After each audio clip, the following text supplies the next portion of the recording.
Joining me right now to talk more about the situation on the ground is the Center for American Security co-chairman, Fox News contributor, General Keith Kellogg. General, great to have you this morning. Thanks so much for your insights. What's your assessment of where we are today in this war? Yeah, thanks, Maria. Thanks for having me. Look, they're slowly advancing on Kyiv. That's obvious from what Trey just said a second ago.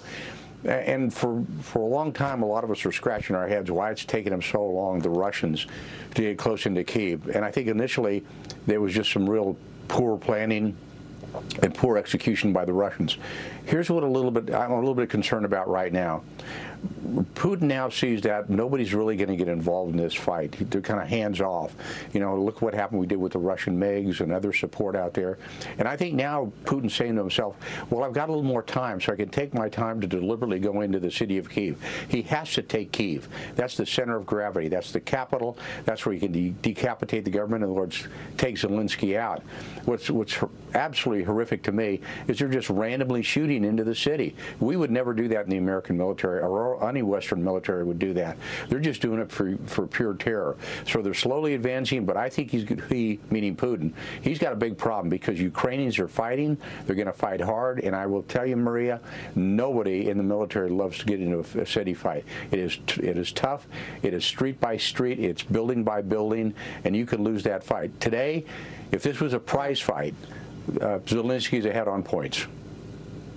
You know, it's interesting because I've spoken with a number of military men and women who say that the Russians are not what many people expected. They're unorganized. Yeah. They're unprofessional. We saw that on display in Syria as well. Are we seeing that again?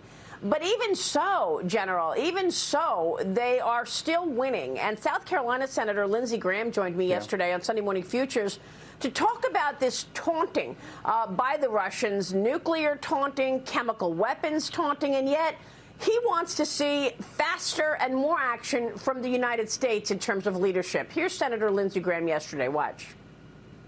Well, it's not going to be World War III. You know, this is all a bluff. Putin knows that no one wins a nuclear exchange. So if he ordered a preemptive strike on the United States, some general would shoot him in the head.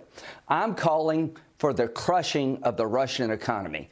Even though our war and fight is not with the Russian people, it is with Putin. And the only way this war ends is with Putin either going to jail or be taken out by his own people. How do you make that happen?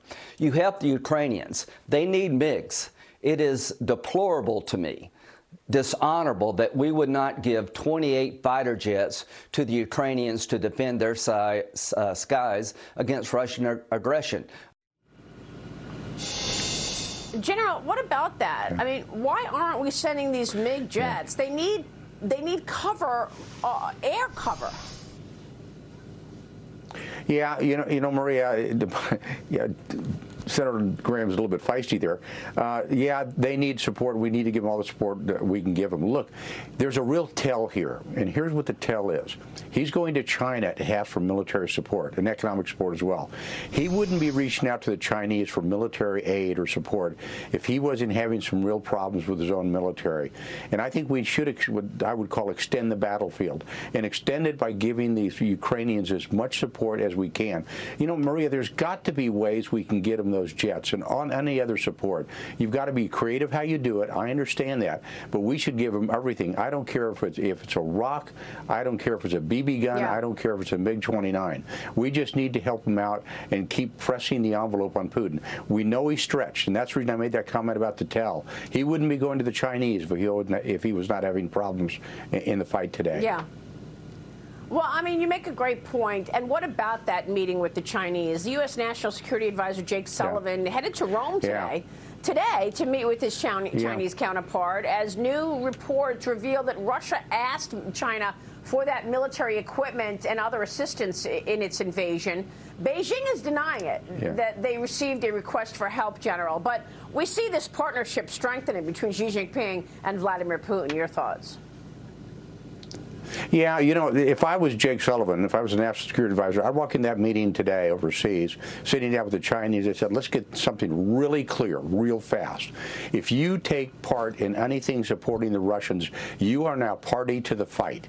So if anything goes on, it extends, whatever it's going to be, you're part of the game. So you better understand that. You've got to put them on notice, too. We just can't sit back and be reactive. We've got to be creative. We've got to be forward-thinking, and we have to put pressure on both China and on Russia or anybody else who supports the Russians right now. It has to be a united front. It has to be a tough front. I just don't think we're there right now, Maria. I just don't. But real quick, General, is it really united? I mean, the U.S. is working on an Iran deal, and Russia is negotiating on the U.S.'s behalf. So what's that? Yeah, well, look, my big concern is the fact that we are not the ones in the driver's seat in negotiating. Everybody else is doing it. We're kind of on the back seat, and that's because I think we've kind of ceded that authority and responsibility to the French or to the Germans or anybody else. It's a real disappointment to me. General, thanks so much for being here. We so appreciate you. General Keith Kellogg. We'll be right back.